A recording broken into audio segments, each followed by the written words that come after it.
purifiers and masks take over our lives, we continue to breathe toxic air. Our politicians continue to pass on the buck.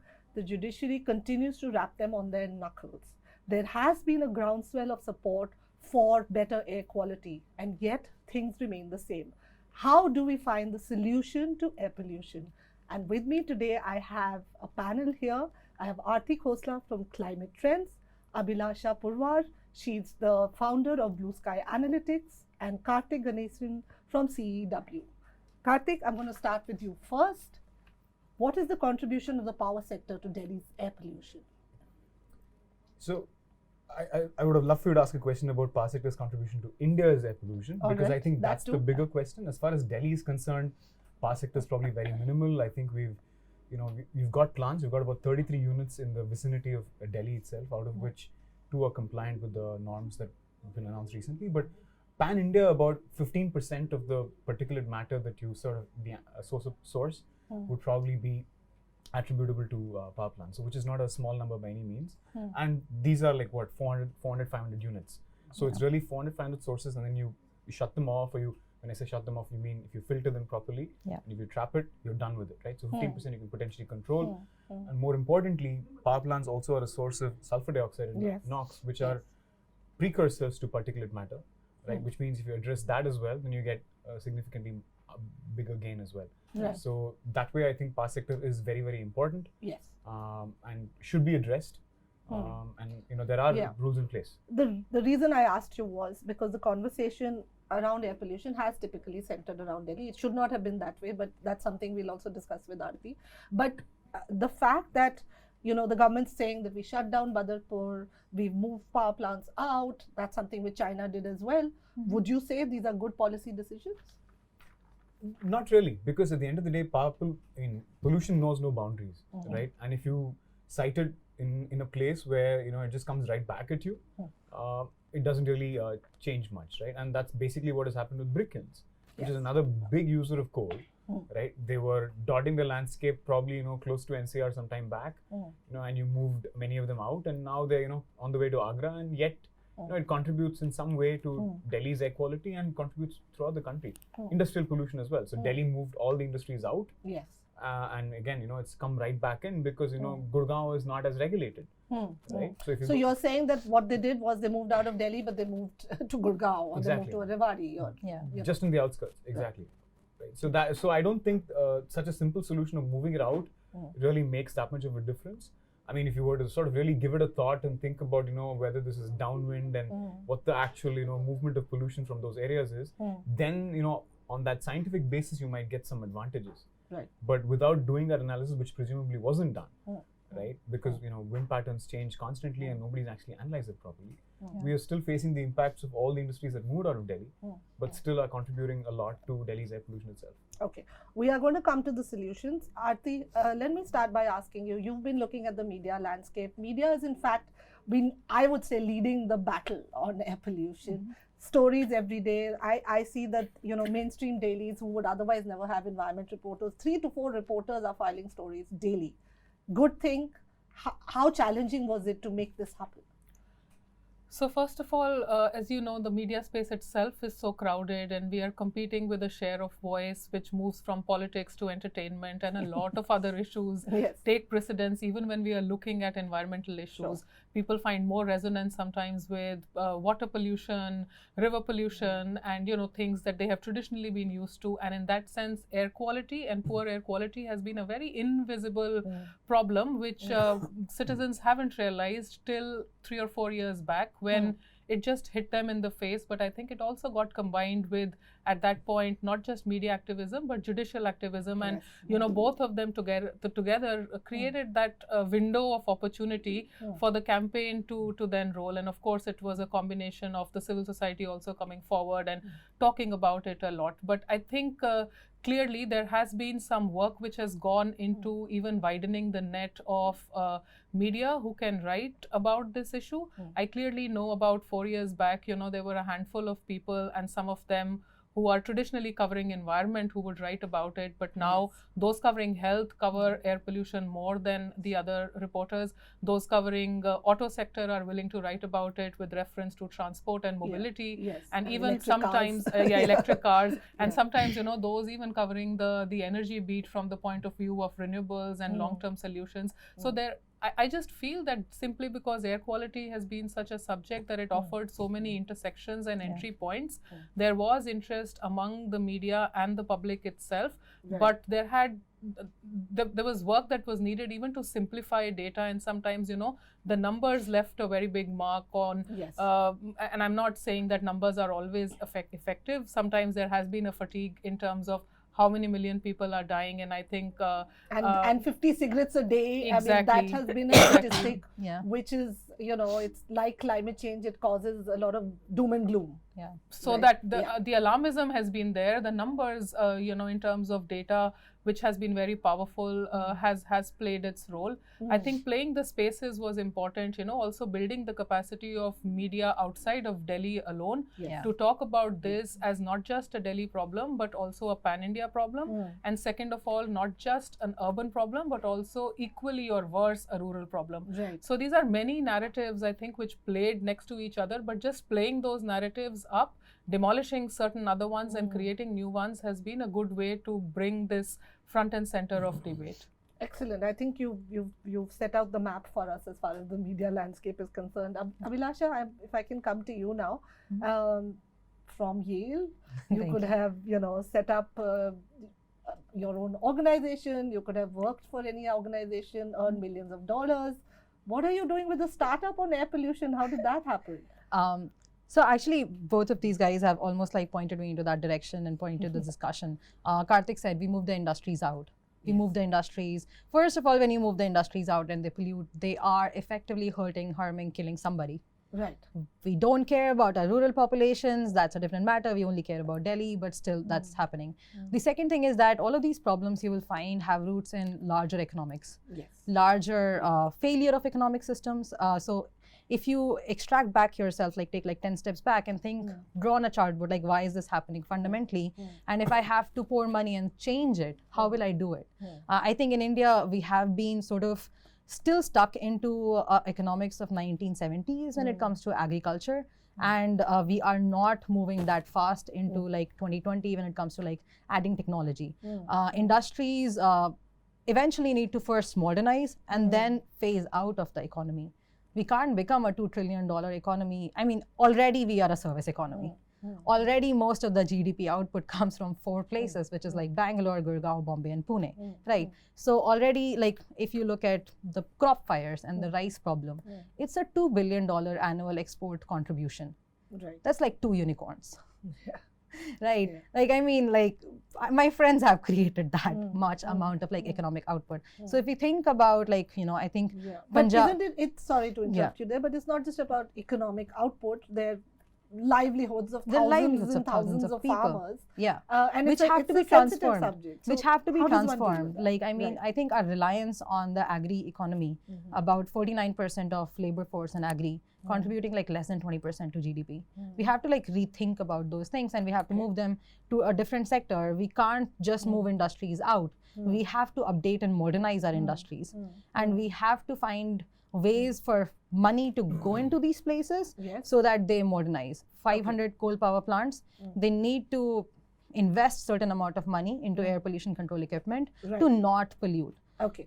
So we're going to talk about the thermal power plants, but I want to understand what does your startup do? Tell us about So we that. provide data to all the guys so that they can make these decisions. All right. And how is that different from what CPCB does or what the CPCB state has pollution control boards?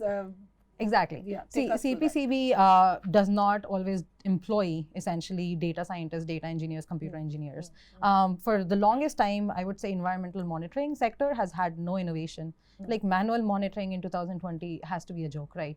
And CPCB is a regulator, it's an enforcer, it's not a data analytics like organization. So fundamentally, they're not the most capable person to do that kind of effort, right?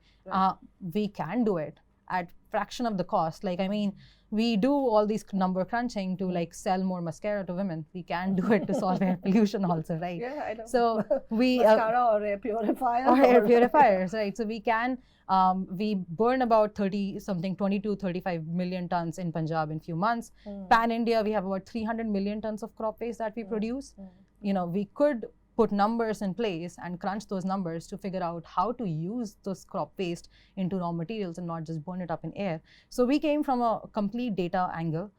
We saw that the environmental data gap was very huge for reporters, for reporting essentially. We were coming up with indexes like AQI and everything. As she said, like numbers don't always communicate story, graphs do, visualizations do. And we are like engineers, so we can make graphs instantly. Right. So and how does one access the data that you have? You just go to aqi.breezo.in. You just Google Breezo and you'll get all the graphs. Okay. You Google Breezo, you can go and get air quality data since 2006. Right. Right. You can compare Delhi, Bombay, Bangalore air quality. Yes. You can see like how bad was Diwali last year and this year, right? You can do these kinds of, I mean, it would take CPCB 2 weeks to do this kind of number crunching, if that, probably more. Right, for us, it takes us no time. We get computers to do it for us. Okay. It's very exciting to see a woman talk about data and numbers, so that's very exciting, I have to say that. But Karthik, I'm going to stir the pot a little bit. In August this year, there was a conglomerate of the Ministry of Power, Ministry of Environment and Forests and Climate Change, and the Environment Pollution Control Authority. They got together and they went to the Supreme Court and said that we would like to dilute the air pollution standards, the norms. For NOx. For NOx. Good thing, bad thing, what was the logic? I mean, EPCA is supposed to technically be protecting all of us, right? And the air quality. So, does this seem questionable?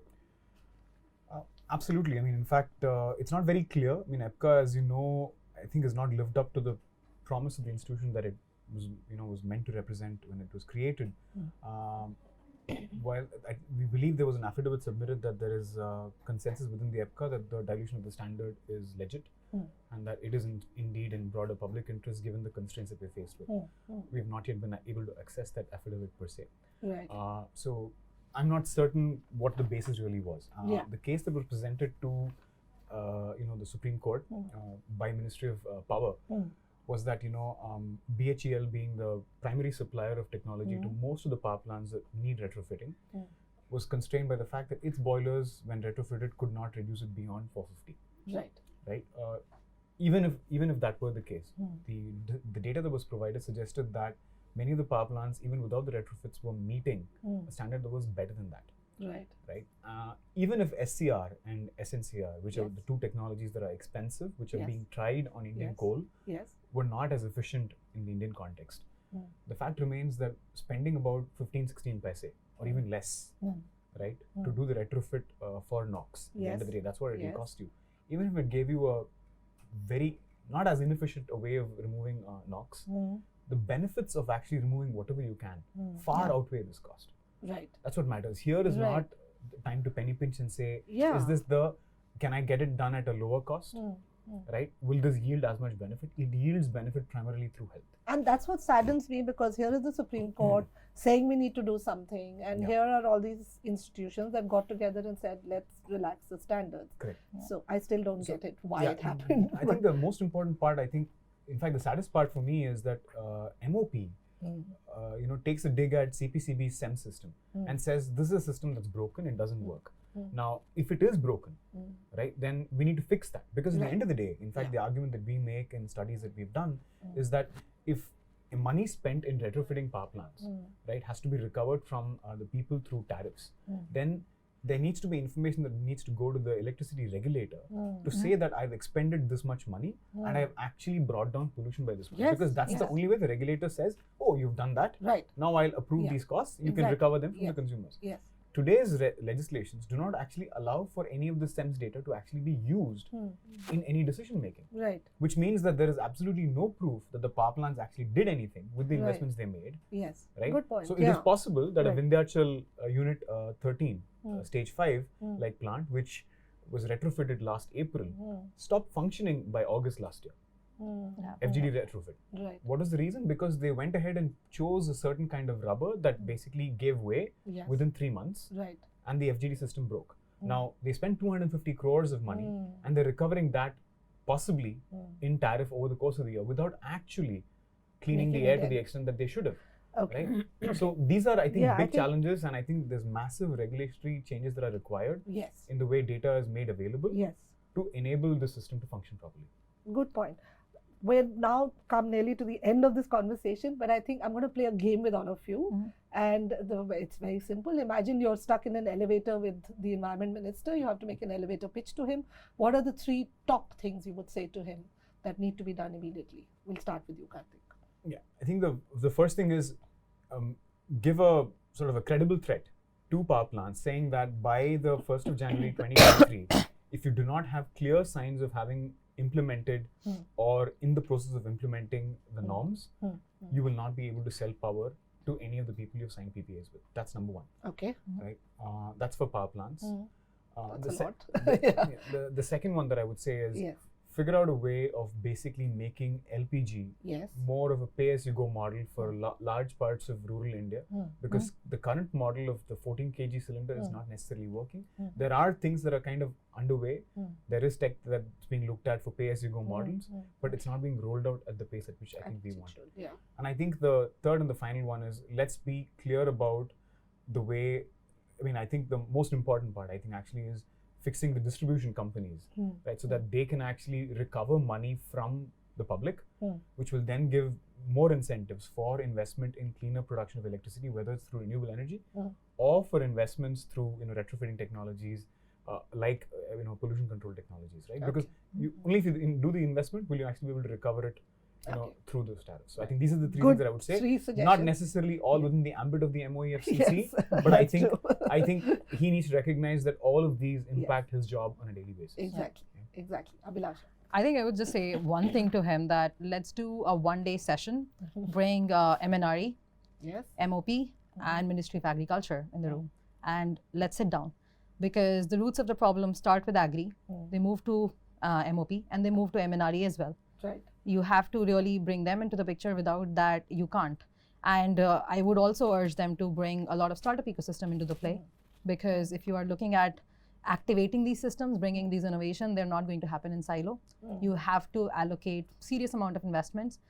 What Karthik is talking about, FGD and those sort of compliances, Right. there are much simpler ways to do those sort of compliances. Like what we focus on is satellite-based emissions monitoring, satellite-based air quality monitoring. In a sense, that allows us to tell like what is happening where, what are the NOx hotspots, and give that sort of information down back to the people in the grid, media, whoever it is. But I think going out of your comfort zone, make it And an it's interdisciplinary interesting- problem. Yeah, it's interesting you say that, because actually the problem is they don't talk to each other. They're all working. in Nobody silos. talks to each other. I think Even not the just chief them, ministers don't seem to want to pick up not the just phone these with other sectors, chiefs. but like in general, even within the industry, like the think tanks, startup ecosystem, government ecosystem, academic ecosystem.